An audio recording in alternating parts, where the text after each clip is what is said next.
Still rocking after all these years. This is the story of my rock and roll butler. This is it, the show that started it all. Often imitated, but never equal. From San Francisco, USA. Online since 2004. It's the one and only Rock and Roll Geek Show. With the original Rock and Roll Geek, Michael Butler.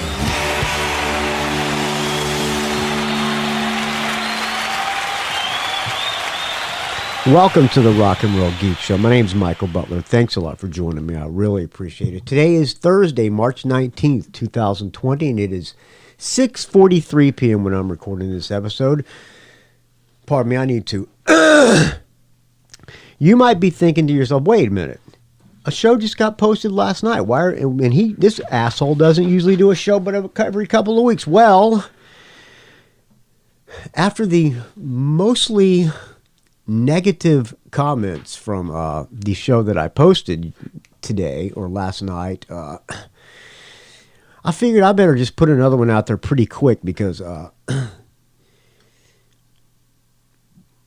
feeling pretty bad about myself right now. So I'm going to get back on the horse. Here's some of the... So yesterday I did the interview with Andy Chernoff, and most of the people thought it was horrible because I was defending Handsome Dick Manitoba so much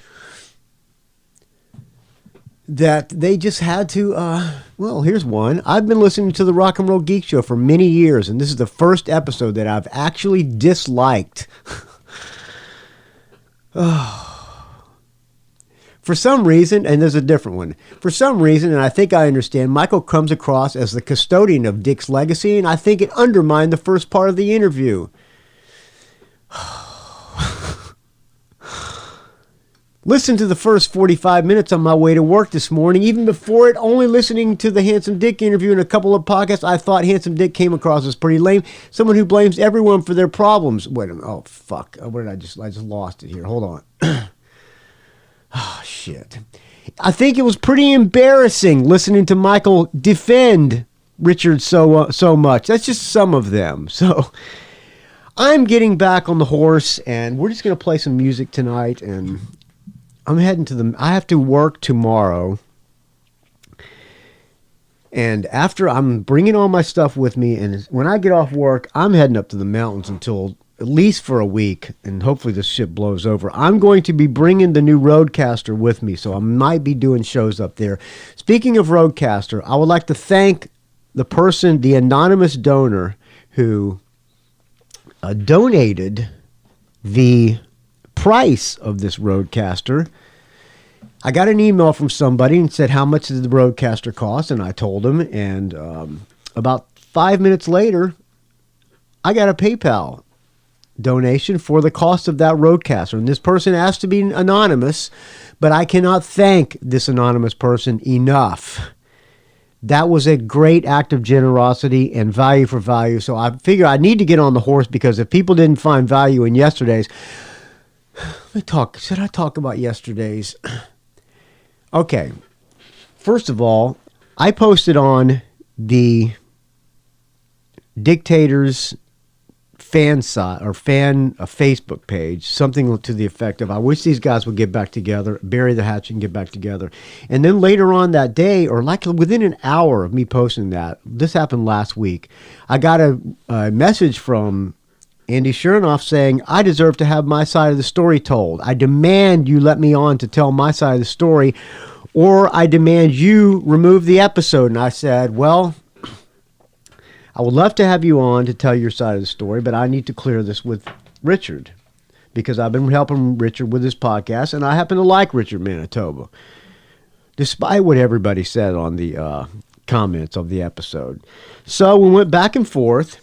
Richard didn't want me to do it, and said, I will do it if I can come on with him at the same time. He wanted maybe this would be like an olive branch and we can make up on the show.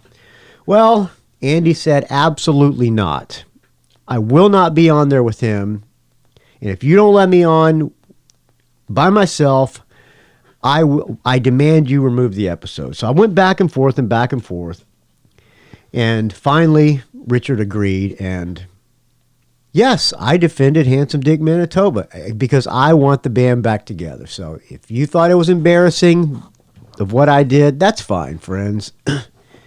Hopefully you don't unsubscribe, but if you do, that's fine too. That's your value for value. If you didn't, I think no matter how embarrassed you were that I was defending Manitoba, the fact remains the guy is one of the greatest frontmen of all time, in my opinion. And the other fact is, I think it was a compelling conversation, even if I was overly defending Manitoba, and whether he was right or not, it's still. I'm getting distracted because more comments are coming in. Anyway, I thought it was still an entertaining talk with Andy Sheeranoff. And so hopefully you like it, but if you didn't, that's okay too. Hopefully you'll stick around. And if you don't stick around, there is a bunch of other music podcasts that you can listen to, and Eddie Trunk is out there too. All right, enough of that. Thank you to the anonymous person who donated to the Rock and Roll Geek Show. Also, thank you to Rodney Cross, who just came through today with a $100 donation. I'm not going to list all the donors on this episode because we're going to play some music and see what else comes up. I'm going to do this however long I can do it. I don't know. It may be a short episode, maybe a long episode. It's going to be this is a bonus. I'm not charging the Patreon people. I'm not going to put it on the Patreon. Just going to sit around, play some music, and see where this takes us. Might end it after one song. We'll see. But I tell you, man, I'm stressed out about this whole fucking lockdown shit. San Francisco's been in lockdown since Tuesday. Now I'm convinced that I got this stupid thing because I've had a cough. I have no fever or anything, but I've had a cough and sniffles. And every time I hear it on the news, my heart, I just start getting short of breath. I start being not able to breathe. So I'm convinced myself that I got this fucking thing, and I hope I don't, but I'm really, really stressed out about it. So I cannot wait to get up to the mountains tomorrow. So for the person who donated the cost of the RODECASTER, I'm going to play a song for that person. This is Rory Gallagher. Somebody sent me this, a live double album from Rory Gallagher called Check Shirt Wizard. This song is called I Take What I Want, and it's recorded live at Sheffield City Hall, 1977. Here you go.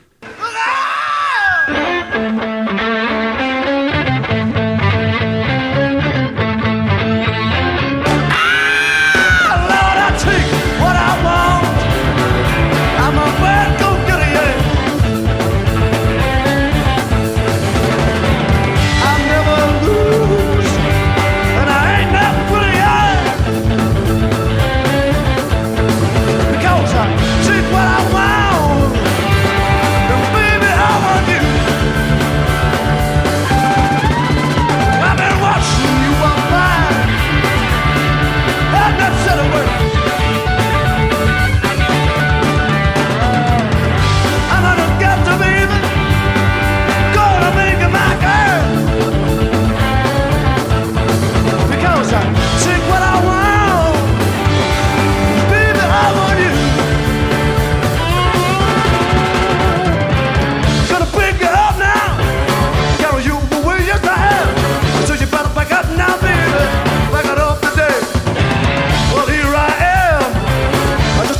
There you go.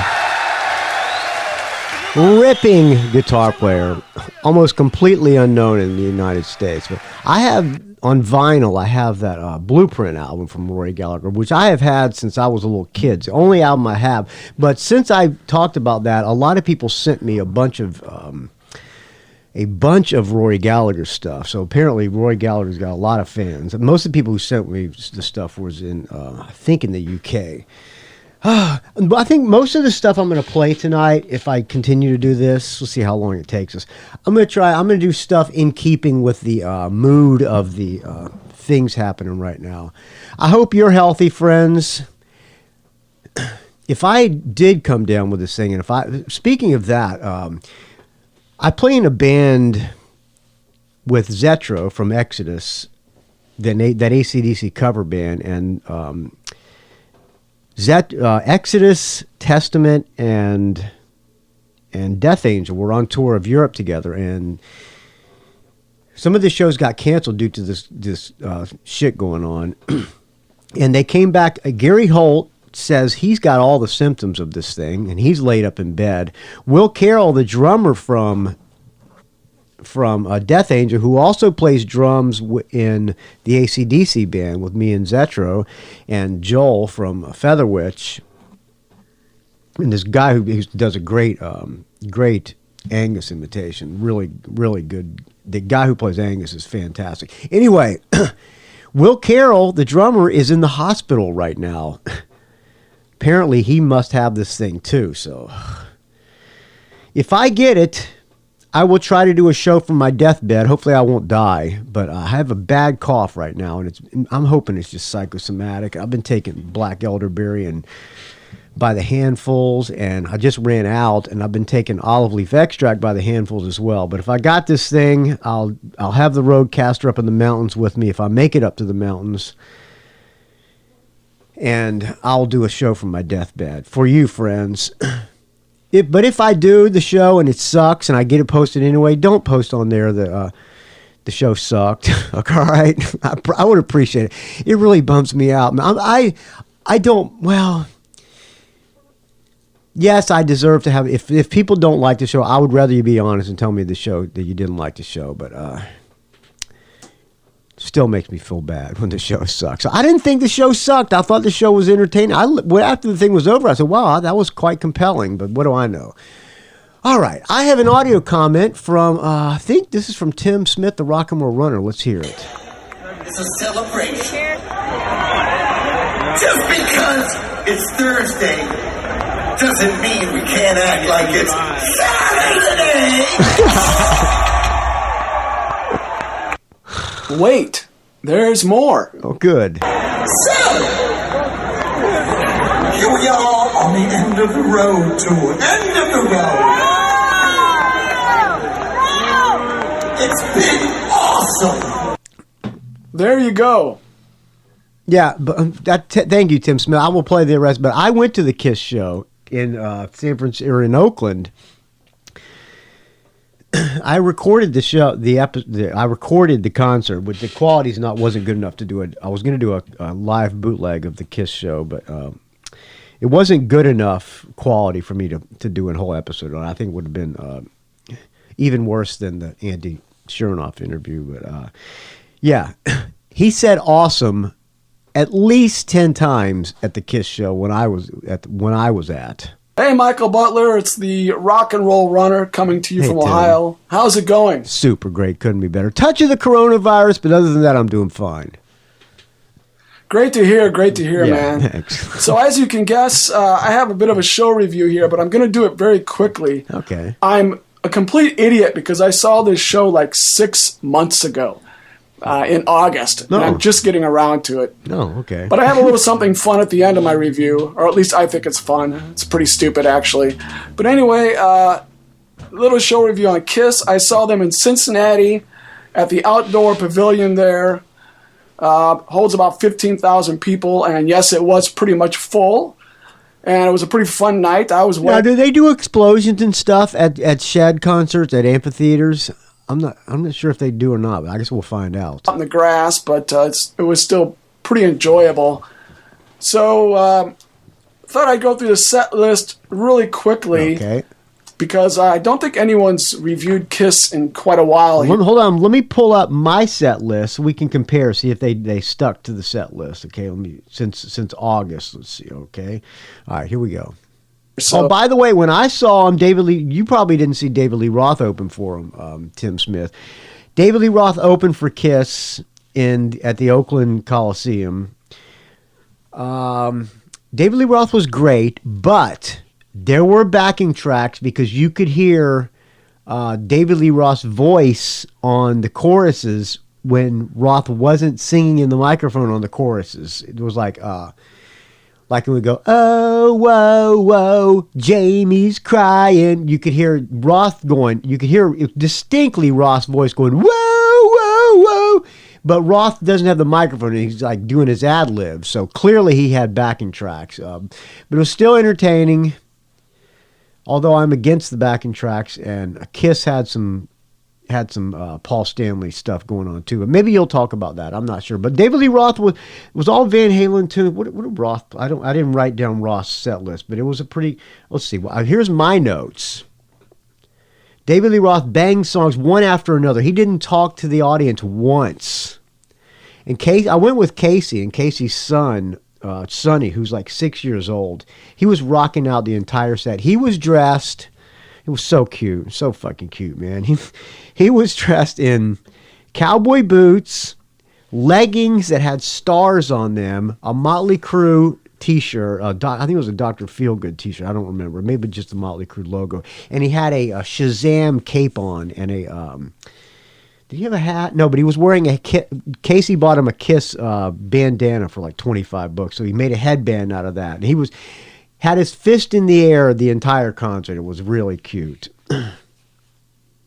Oh, and during just the Gigolo David Lee Roth set, there were horns, but I didn't see any horns on the stage. Maybe it was a keyboard player playing the horn part, but I'm going to guess not. All right, back to you, Tim Smith. Let's compare set list.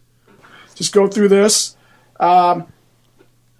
First, we had Detroit Rock City. Okay, that's what I got too. Then, Shout It Out Loud. That's what I got. And I also made a note that Paul is lip syncing during the verses. Because when he talked to the audience, he was like super hoarse. But when he was singing lead on Shout It Out Loud, he sounded, on his parts, they sounded great. Then Deuce. That same one, Deuce. Say Yeah. Same one. Got it. So they're not veering off at all so far. Love It Out Loud. Yeah, I Love It Loud, yeah. Heaven's on Fire. Heaven's on Fire. Uh-huh. Tears Are Falling. War Machine. Oh, no, wait a minute. Did I miss War Machine? Okay, they switched Tears Are Falling and War Machine then, because War Machine came on after Tears Are Falling. That's when Gene breathed fire. And then this song.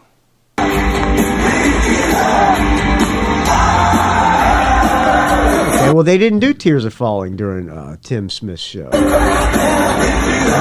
It Up, they did that. There you go. And after that, we had... Well, in the middle of Lick It Up, the one I saw, they did a big, long, Won't Get Fooled Again bit.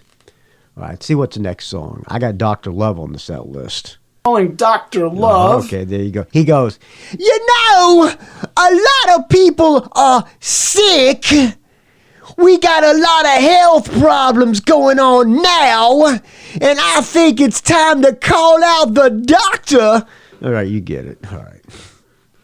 100,000 Years, wait a minute. which included a drum solo. Yeah, got that. Cold Gin. Same thing. With a Tommy Thayer guitar solo. Yep, got that. And God of Thunder. God of Thunder, where Gene spits up blood and has a little bass solo. Got that. Same. Then Psycho Circus. Yes. Then Let Me Go Rock and Roll. Oh, they didn't do that on this one. They did Parasite. All right, they're skipping it up, change it up a little bit. Then Love Gun. Okay. This is where Paul Stanley got in a little cage, and they took the cage over the crowd, so he was kind of like in the crowd. Well, he got in a cage. He didn't get in a cage at this show. He got in a. He was just hanging from a rope. There was like a rope with a loop, and he stuck his boot through it, and he just went across. He goes, "Now, if y'all don't make some noise, we'll keep playing, but do you want me to come out to you? If you want me to come to you, you got to make some noise." So, of course, everybody made noise, and he came out to us. Singing. Which, by the way, there were backing vocals on tracks on Love Gun because there were Paul Stanley's voices. While he was flying across the audience, Paul Stanley was singing. Then I Was Made for Loving You. Yep, there were backing tracks on that too, of course, because it had the disco stuff. The last song of the main set, Black Diamond. Black Diamond, that was a good one. Then after they left, they came back out and did this song. Beth.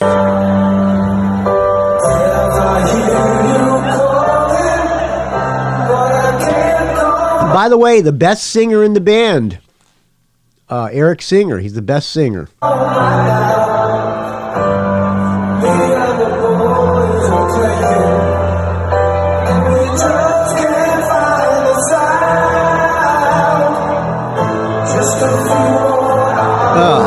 You know, if I never hear Beth again, it'll be just fine with me.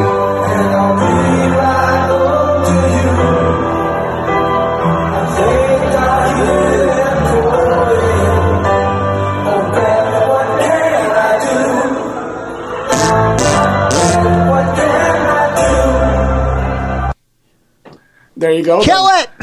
Famous drum player has to sing that. Yeah. Eric Singer. Yeah.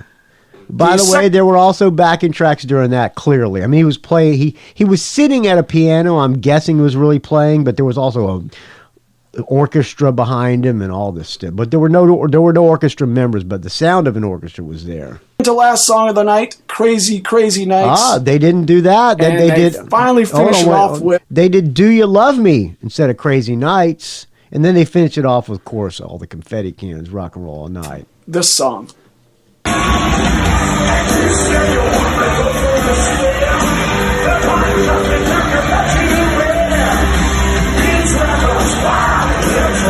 During this one, when I saw them, there was so much confetti cannons. I mean, endless confetti cannons. They covered the soundboard and everything with plastic.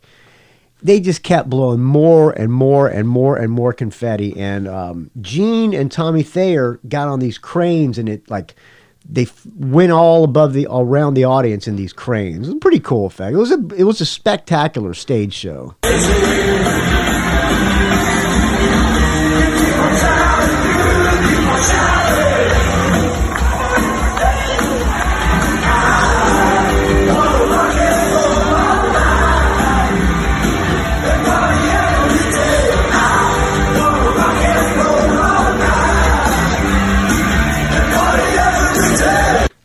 Okay, there you go. So, a couple of comments. I really enjoyed the show. I've never seen Kiss. I'm not a gigantic Kiss fan in the sense I probably... You sat in the lawn, so I'm assuming that you got a good deal on the tickets, like Groupon or something like that. Their albums, albums, just the more popular ones. And I never got deep into Kiss, but I really enjoyed the show. Never seen them, always wanted to see them. And, this is their final tour, right? Yeah, right. Sure it is. But I thought it was a great show. Really enjoyed it. One thing I'll notice, I saw some people saying that Paul Stanley can't sing. I disagree with that. He sang fine. Yeah, I enjoyed the songs. I think that Gene Simmons sings better. He But does. there's nothing really wrong with Paul Stanley. Paul Stanley was clearly hoarse when I saw them, but like I said, he dubbed some backing tracks, like on some of the vocal parts, like the verses of Shout It Out Loud and the chorus of Love Gun and some of that stuff. And also the other guys were singing a lot too, but he has lost his voice, but a little bit of backing tracks. Which, by the way, if you're going to if they let us out of our house before the summertime, if you're going to the Motley Crue show, just keep in mind, they use backing tracks for every instrument. Vocals, guitar, bass, and drums. It's practically lip synced. They are a fraud. But that's besides the point. Back to you, Tim Smith. God, how bad will that suck if we're still locked down to the fucking summertime? What are we going to do, man? I'm going to be broke. I'm not sure about that. His voice is pretty amusing, especially when he's talking. It's pretty great. amusing, but It's great. he sings okay. I saw him do, pardon me, I'm Burma was fine Tecate. I did a live bootleg of a solo show he did at the Fillmore in San Francisco. Look, you can look for that on the app if you have the Rock and Roll Geek iPhone or Android app. You can look up Paul Stanley live bootleg. He did all those raps at a small venue, like a 1,200 seater. And by the way, there was nobody at that 1,200 seater. There might have been 500 people there, if that. It was great though. All right. Anyway, I thought I would top this off for fun with a little battle of the bands. And in this case, it's going to be Iron Maiden versus Kiss. And the reason is exactly 2 weeks before I saw Kiss, I saw Iron Maiden at the same place.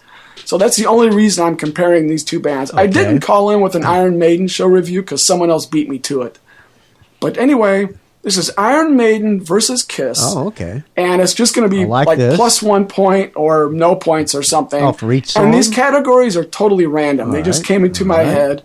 And people can totally disagree with me. This.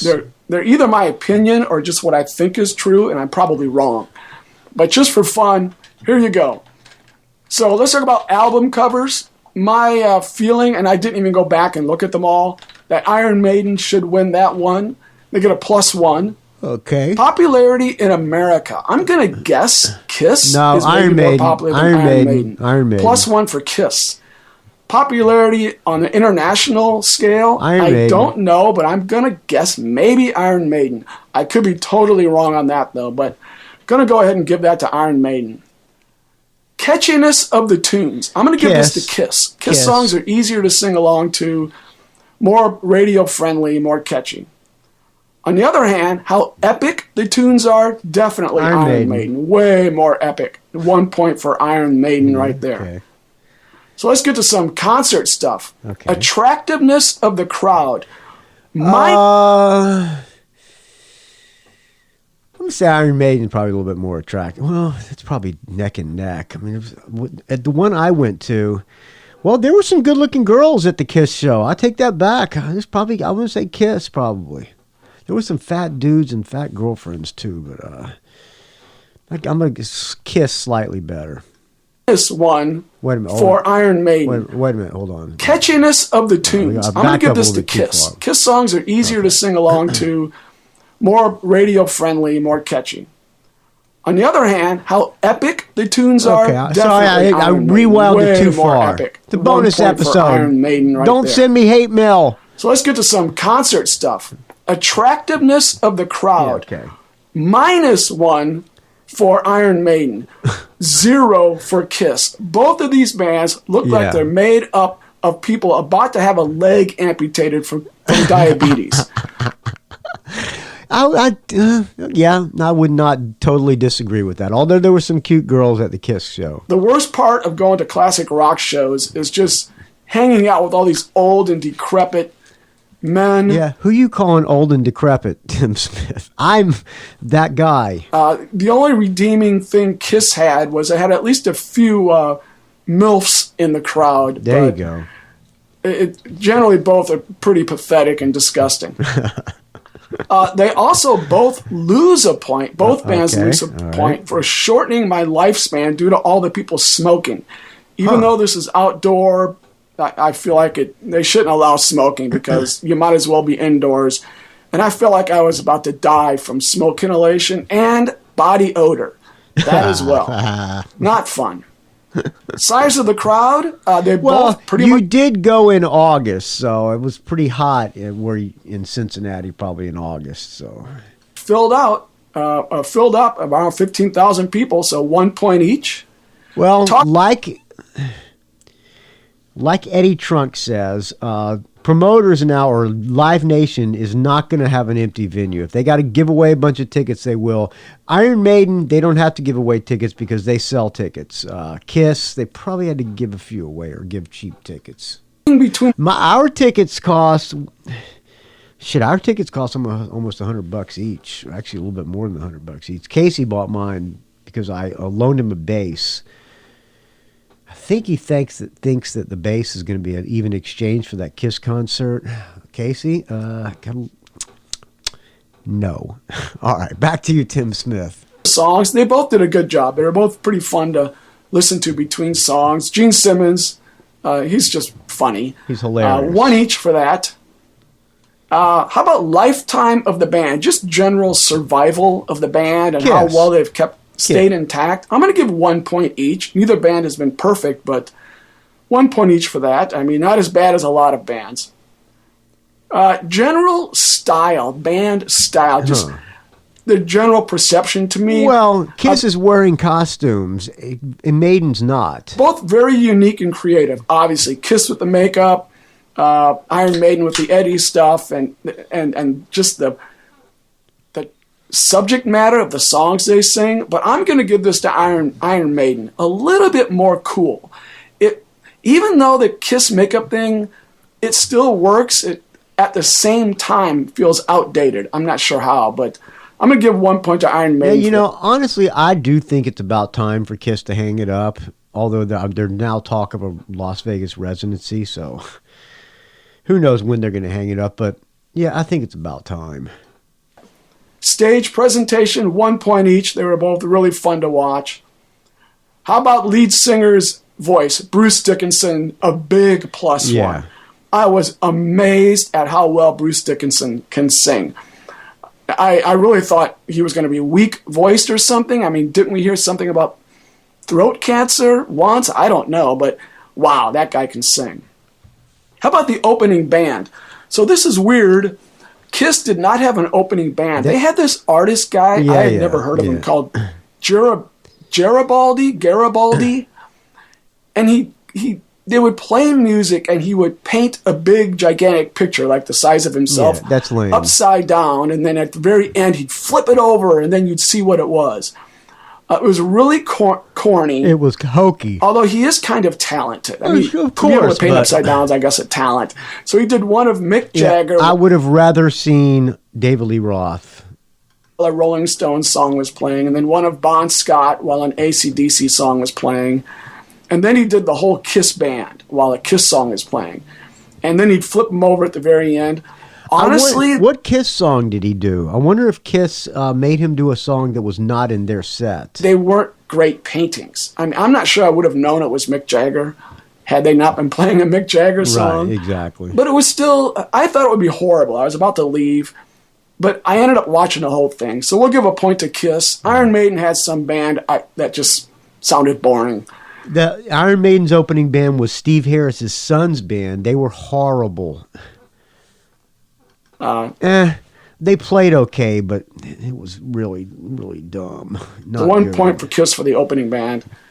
Contact Buzz, a little bit higher at Iron Maiden, so I guess really? that's worth a point. Okay. A random point for Kiss for Gene Simmons, just the way he acts. The drooling, the guy truly drools. Yeah, I don't mean he kind of spits. It's great. Drool just falls out of his mouth. Well, and the blood thing, he lets the blood just flow down, and plus, even with the makeup on, Gene, you can tell he has a sense of humor. I would think, of all the people I would want to hang out with and have lunch with or something, as much of a jerk as he comes across, I think Gene Simmons would be the most fun guy to hang out with. And then, of course, he has that one spot where he spits blood all over, and he leaves it on, which is funny. So the front of his, whatever he's wearing, is all full of blood. He kind of looks like Hagrid from the Harry Potter series. Yeah. Somebody's got to clean that in between every show, too. Imagine having that job. Just a random point for that. Gene Simmons, way, way more entertaining than I thought he was going to be. He was hilarious. 1 point for Kiss for the drum solo. Yeah, drum solos are usually not very interesting. But Eric Singer did a good drum solo. I'm not into drum solos either, but he's a good drummer. Kiss's drum solo wasn't bad. Guitar solos, big +1 for Iron Maiden. Yeah, of course. Tommy Thayer did a guitar solo, and it was pretty boring. But Iron Maiden was doing guitar solos all night long. Could almost give them 2 points for this. Just incredible guitar solos. Gene Simmons did a little bass solo with some sound effects. Yeah. It was pretty good, almost worth a point, but we'll give that to Iron Maiden. I think Iron Maiden's cooler because Steve Harris doesn't do a bass solo. Anyway, if you total all of this up, it comes down to Iron Maiden 9, Kiss 8. Oh, well, there you And go. there Pretty you close. go. Iron Maiden just barely squeaks out the battle of the bands. There you go. You can give me your opinion, and rock and roll Geek Show listeners can chime in if they want, but that's how I see it. And I'm sure I left out a bunch of other categories that could be useful. All right, that's all I have, man. Talk to you next time. Stay frosty. Stay frosty. Thank you, Tim Smith. You too can leave me a show review or audio comment. Well, you're probably not going to leave me any show reviews anytime soon, since every concert in the entire world has been canceled. Every tour in the entire world has been canceled. The entire world's on lockdown. Think about that. The entire world is on home. What do you call it? What do they call it when you get put in jail and they make you stay home? Home confinement, or whatever you call it. Home imprisonment. We're all locked in our houses. God. I'm working tomorrow. I'm going to finish this job tomorrow, and I'm heading the fuck out of here to the mountains. I hope it's going to be okay in the mountains, because if there's no food in the grocery stores like there is in San Francisco. I went to the grocery store this morning. There was nothing. Nothing. Well, there was a couple things, but for the most part, nothing. For dinner tonight, we had fish that I caught. It was in the freezer, so fish that I caught in the ocean. So we were fortunate with that. But the grocery store is not a lot of food. It could be worse where I'm going to go up to Trinity County, because maybe the trucks don't go there as often. If it's nothing, then I might have to hunt some deer out of season. So we'll see.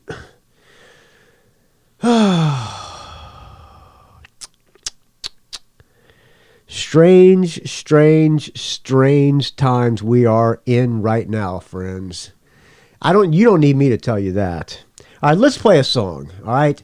I got an email from Dave Holt. Just came down today. Hey, Michael, hope all is well.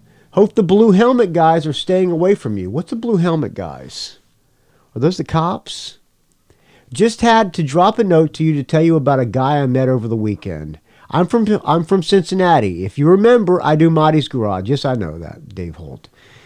But this ain't about that. My son lives in Los Angeles and got married last weekend. A friend of his flew out for the wedding, and I had to introduce myself to him. His name is Skylar from the band Foxy Shazam.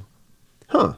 Your son is friends with the guy from the singer with one of the guys in Foxy Shazam. I don't think it's a singer, Skylar. It says, they're a Cincinnati band that put out about 5 albums but broke up a few years ago. They recently had a reunion concert canceled because of a certain virus, and also have an album in the can. Yeah, I know that Foxy Shazam reunited. He's an awesome guy. I have this printed really, really small, so I can get really close to my computer here. I talked to him. We talked for hours. They toured with The Darkness, and he said he even stayed with Justin in a castle somewhere in the UK for 2 months. Had to relay to you that Sky said Justin was a great guy, nicest person you will ever meet. Had the best stories ever, and was unbelievable to be able to watch him perform every night. They told Sky Foxy has an open invitation to tour with them. Sky, if you're familiar with the band, is the one with the long beard, keyboard, a lot of energy. That's all. Just thought of you as he was talking to me. Keep it frosty, Dave, Marty's Garage. I saw Foxy Shazam on tour with The Darkness. They played the Fillmore in San Francisco, and my daughter actually, when Foxy Shazam played the Bottom of the Hill, when they were on their the album was, I think it was like their first or second album. And my daughter interviewed him backstage before the show, because I got them on the on Mevio when I was working at Mevio. I got their videos on the network. All right, for you, Dave, Marty, Dave Holt, how about something from the Church of Rock and Roll, Foxy Shazam? This song is called Holy Touch.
This is WQRX. That was a new hit by... Really?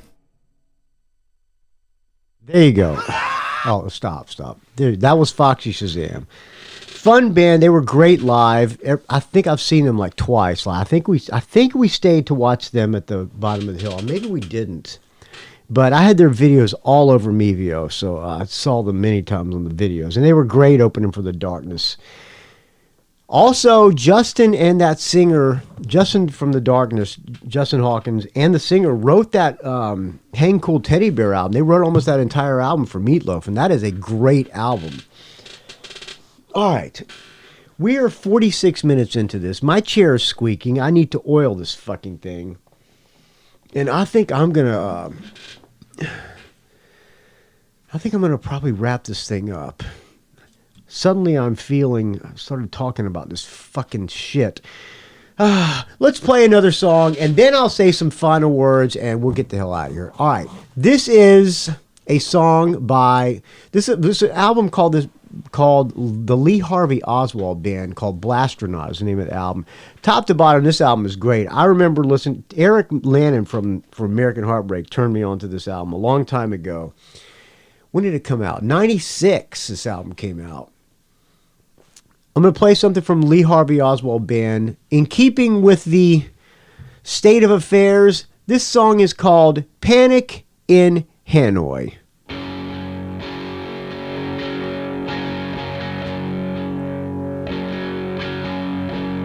Should the sun refuse to shine, I will burn buildings in the night. Should my pistol choose to jam, I have another one in my hand.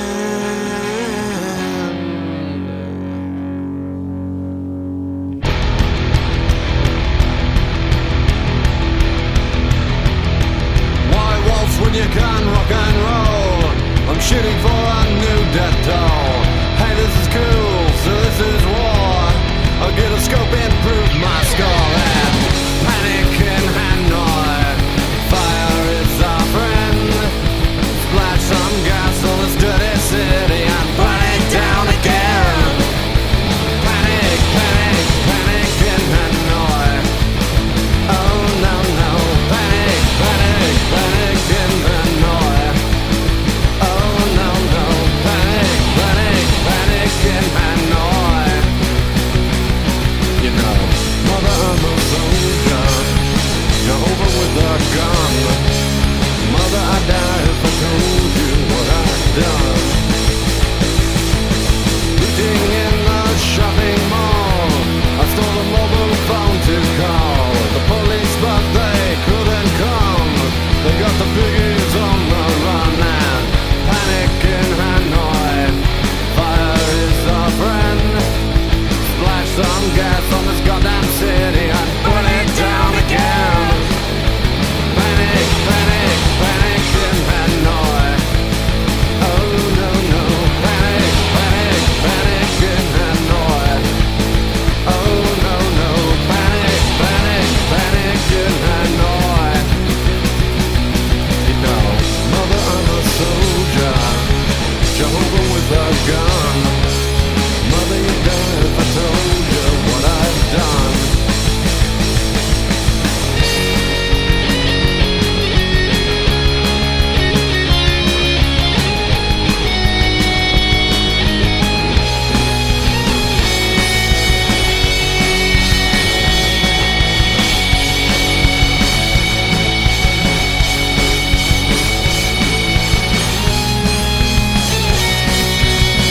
Panic in Hanoi, fire is our friend. Splash some gas on this filthy city and burn it down again. Panic, panic, panic in Hanoi. Oh no, no. Panic, panic, panic in Hanoi. Oh no, no. Panic, panic, panic in Hanoi. Mother, I'm a soldier. Jehovah with a gun. Mother, you die if I told you what I've done. Should the sun refuse to shine, I would move mine. I would move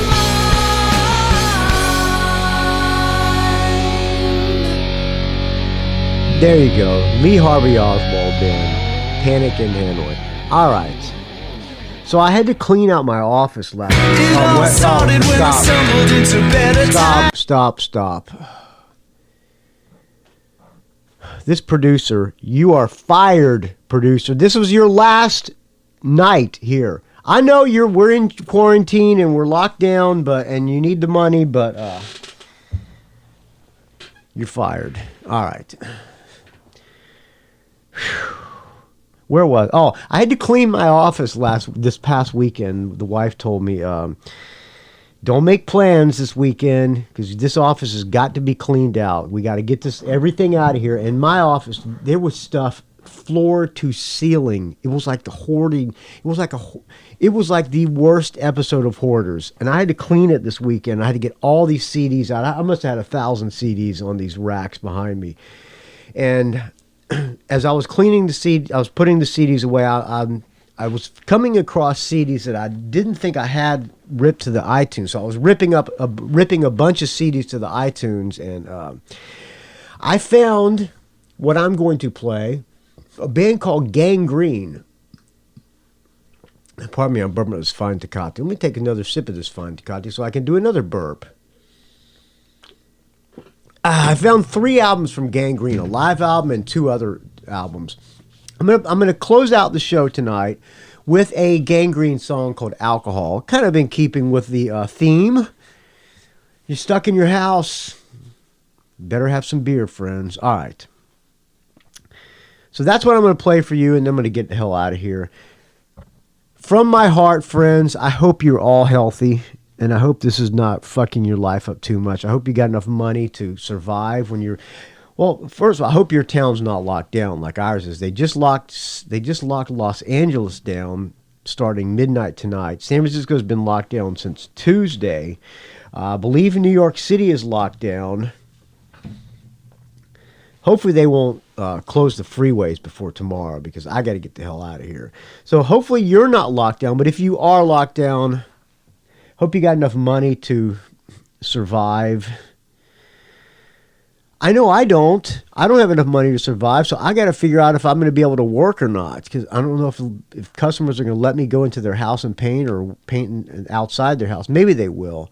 They announced today that they were going to be arresting people who violated this order. So I think painters fall under construction workers, and according in the rules of San Francisco, construction workers are allowed to leave the house to work. So we'll see what happens. Anyway, my point is, friends, I hope you get through this shit, and I hope we all get through it together. And I hope nobody dies. And I hope none of your relatives die either. I love you, friends. And I mean that. Thank you for listening. I'll talk to you maybe from the mountains. I'm going to bring the Rodecaster up there with me. And I invited Chiaki to come up. I don't know if he's going to come up or not, but it would be nice to be up there with some friends. I'm bringing the dog. My wife's going tomorrow morning. She's bringing the dogs with her. I have to finish this job. I'm painting for Erica. I just finished an exterior. And I'm painting for Erica, the singer for Feather Witch, and I have to finish that. That's probably going to take me about 12 hours to do. So I'm going to be working from like 7 in the morning to 7 at night, and I'm heading straight from there. Hopefully Chiaki will come up. It would be nice to see him. I don't really want to be... Well, I want to be up there anyway, but it would be nice to see some friends. And it can get lonely in isolation, friends. All right. I'm going to close out, like I said, with Gangrene. This song is Alcohol. Thank you for listening. Be safe. Thank you to everybody who donated to the Rock and Roll Geek Show. Please keep the donations coming. It's a value for value, so if you get any value out of this show, please donate what you can. There's another way you can donate too. You can contribute to the show, like somebody on the Facebook group, the Rock and Roll Geek Facebook group, which I did not create, but I do approve people. Classic Rock Magazine had a post that said, "What's your favorite podcast?" And Mark Bridges posted Rock and Roll Geek Show, hosted by one incredible Michael Butler, one of the oldest podcast shows on the internet. Every episode is a train wreck into rock music and must not be missed. Thank you, Mark Bridges. I really appreciate that. He said, "I tried, but didn't get one like or one comment." There you go. So find that Classic Rock Magazine post. Post what your favorite podcast is, and a little mention of your friend Michael Butler would be highly appreciated, friends. All right. Thank you for listening. Again, be safe out there. Kiss your wife, even if she's sick. Give her a kiss anyway, or kiss your husband. All right. I'll talk to you soon, friends.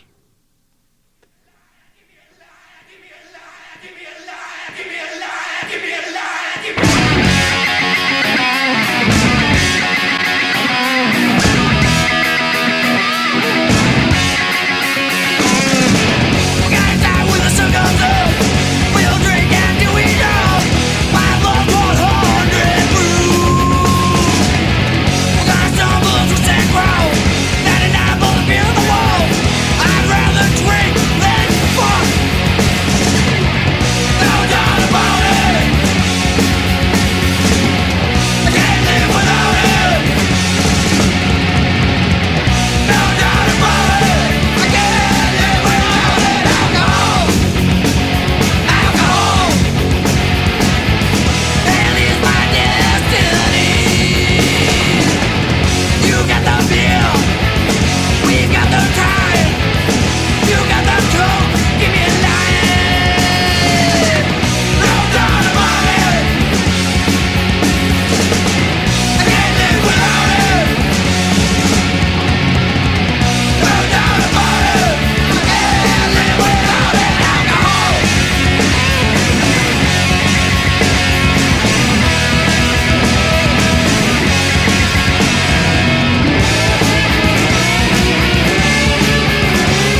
It's a rock and roll geek train wreck.